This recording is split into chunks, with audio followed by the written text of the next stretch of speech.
Island Girls Rock is a non-profit initiative celebrating girls and women of Caribbean heritage, and it's dedicated to supporting and showcasing Caribbean culture. Today, we have the absolute pleasure of speaking with the founder of this organization, British Jamaican-Nevisian Chantal Miller. Chantal, welcome. Hello, good morning. How are you?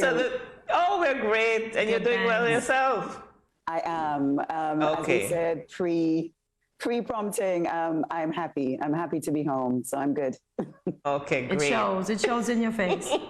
Thank you. And that's also pure niceness as well, because I use their oils. Okay, nice. Oh, now. Okay. Now. So the first question we have for you is, how does Island Girls Rock support and showcase Caribbean culture? Oh boy, so many ways. How long do we have? How much time we have?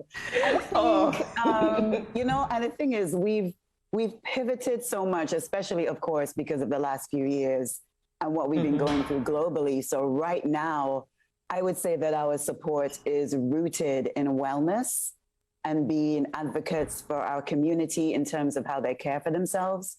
So that's our main focus at the moment. But usually we're involved in a lot of fundraising activities, most of the times in response to natural disasters that have occurred in the Caribbean.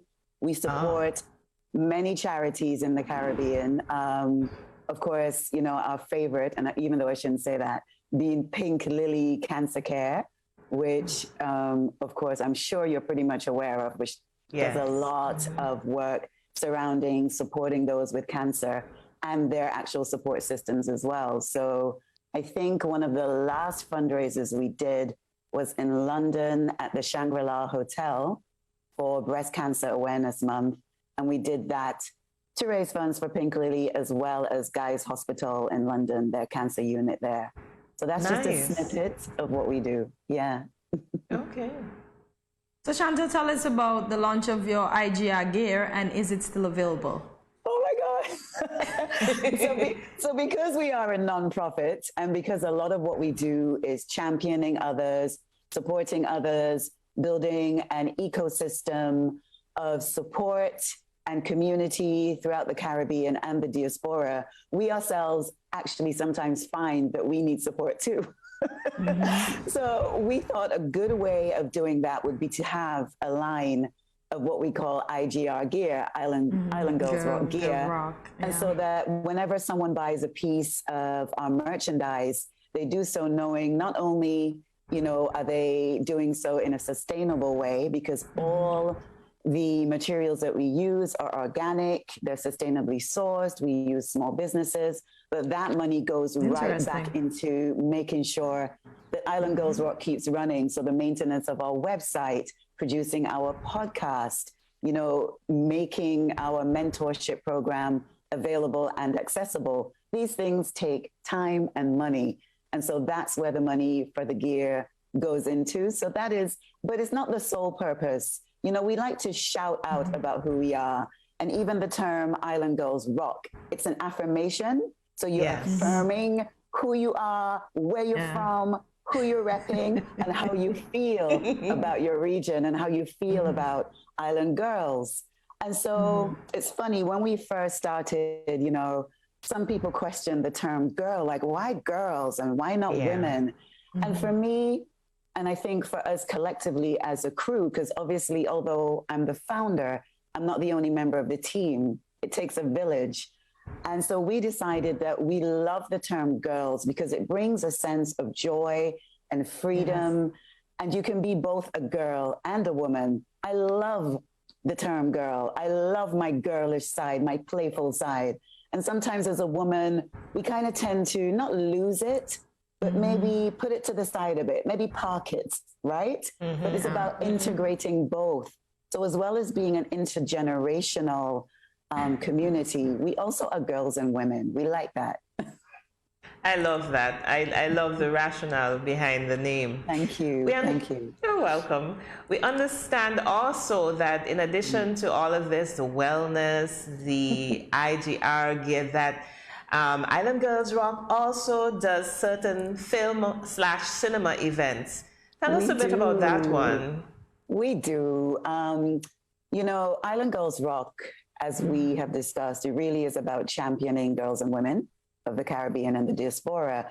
And in so doing, we support storytellers. One of the most powerful forms of storytelling and archiving our stories is film. And so we have what we call the Island Girls Rock brunches, and each brunch is typically a different theme. And we found that the most popular of those has been the ones where we support Caribbean filmmakers. We screen their films. We have filmmaking workshops. Yeah, for sure.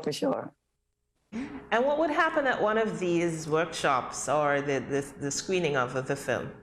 Yeah, the screening events, and we call them events quite intentionally, because you can go and see a film and sit down in a cinema and cool, you eat your popcorn, you watch the film, and you go home, right? Mm-hmm. But in terms of our screening events, it's a little bit beyond bums on seats.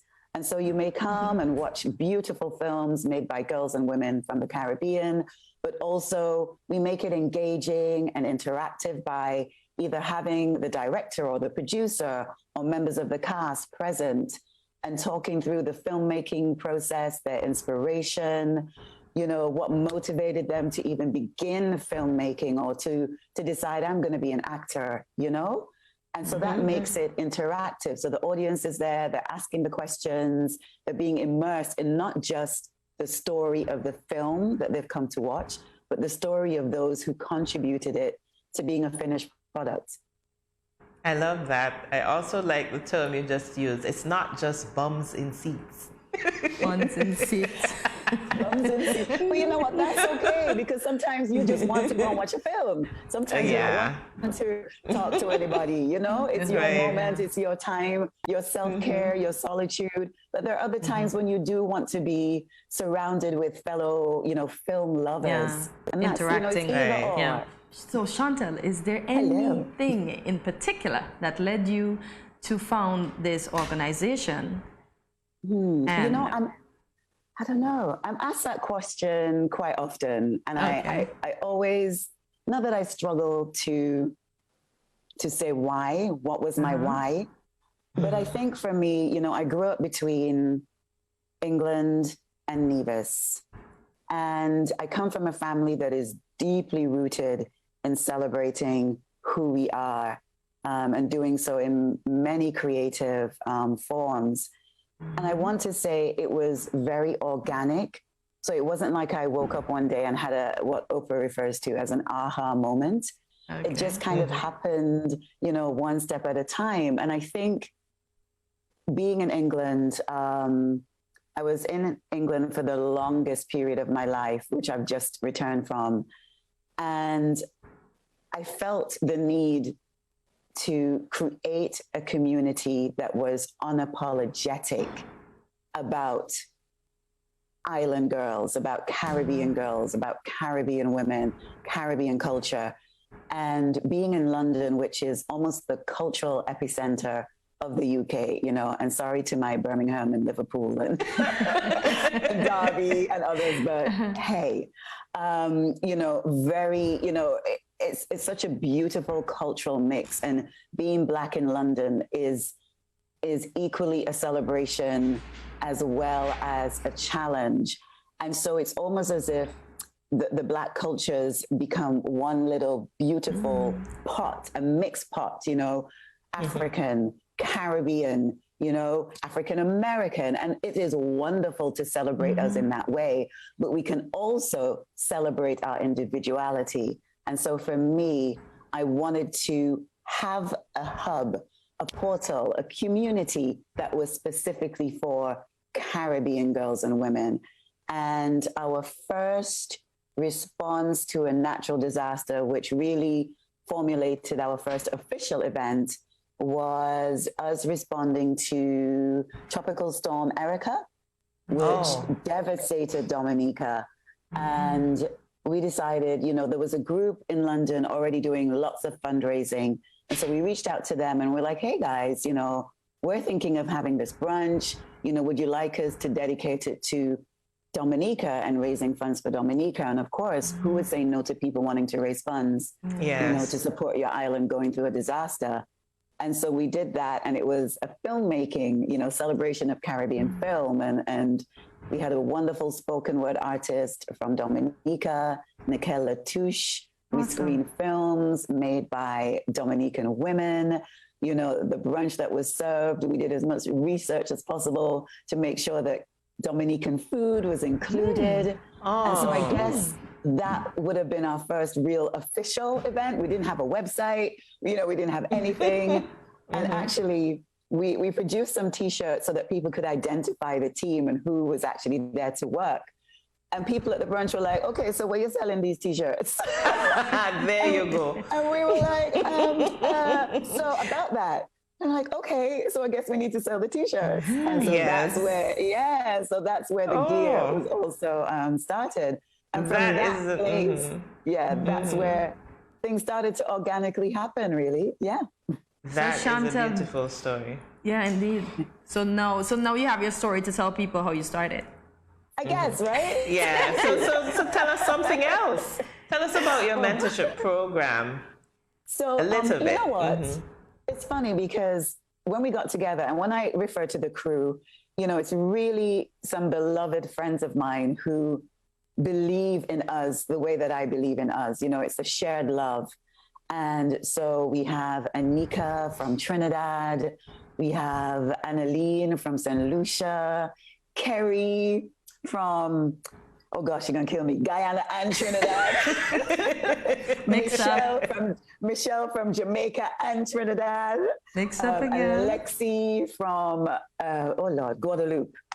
I almost said Martinique, forgive me, from Guadeloupe. So a real mix of strengths and talents. And, a good representative of the Caribbean, because, we have the French-speaking Creole from St. Lucia, so that's the crew. And boy, I don't even know. Too many to mention, yeah. And then the unofficial crew, because we have so much support, which we really appreciate. And we couldn't do half of what we do without that support. They say it takes a village. And it definitely, on mentorship, coming back to that, because I definitely went off on a tangent, as I always do. That's okay, because you had to make sure you represent your team. Yes. Absolutely. And our mentorship program has been something that we really wanted to do from the very beginning. But one thing with us, what we've learned as an entity is to be open to the ebb and flow of life and what is actually needed. And so as much as we want to have this amazing mentorship program, that may not be the primary, priority for our community at that time. And so there have been times when we've had to say, okay, we're going to park this for now because this is happening. We had a period where there seemed to be hurricane after hurricane after hurricane. There was one in the Bahamas and another one in Dominica. And so there was a lot of response. And then there were things kicking off in Haiti. And so it's like, okay. And then St. Vincent. And then it's like, okay. And in between that, we tried to diversify from the fundraising. And so definitely focused on our wellness because that became apparent. People suffering from PTSD from natural disasters is a real thing. And so being able to support people through that became very important to us. And then the very year that we put together this amazing mentorship program, what happened? Corona. So it's like, okay, so we really want to do a mentorship program, but obviously we're meant to park that for now. And so we have a lovely program put together. And one day we hope to roll it out. But for now, I hope it's soon. Yeah. We hope so too. We had a brilliant offer from the Shangri-La in London after working with them for our afternoon tea in November, who want to work with us on that mentorship program as well. Lovely. Sounds good. Yeah. So in closing though, we're about to close. What would be your thoughts? What would you tell in one sentence? What would you tell to women and girls to things that they can do? So just mention the 3 areas to maintain their Caribbean heritage. What would you suggest? What would I 3 suggest? things, yes. 3 things. I think the way to look at that is why? Why should we maintain our Caribbean culture and heritage?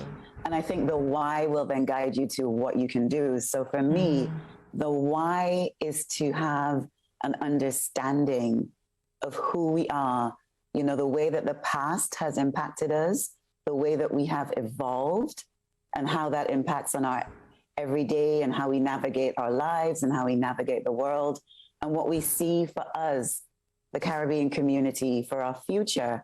And so that's why it's important that we maintain our Caribbean, for me, our Caribbean culture and heritage. And so the ways that I would do that would be looking at the things that draw us together as a community. So what brings us together? Our food, right? For sure. Our food. I love food. Right? Like when you go to a party, a house party. When last you went to a house party? When you go to a house party, everyone seems to end up in the kitchen, right? Yes! Right. Yes. Because that's where the food is. And that's where these wonderful conversations are had, ideas are exchanged, links are formed. You may discover, oh, me, I'm using my cousin. What? You know? Exactly. Good thing I find out now. Seriously. But it's over food. It's over breaking bread, as they say. So I would say really learn about your food and how it links to our stories from our ancestors, to our enslaved ancestors. You know, how did food help them? How did food fortify them? How did food tell their stories? How was food used as a communication tool on the plantations, right? Right. So We're short on time, Chantal. So I'm so yeah, sorry. one more. So food, oh Lord. Language, our dialect, our language, absolutely, our music. And how we dance. And again, music as storytelling. So those 3 things.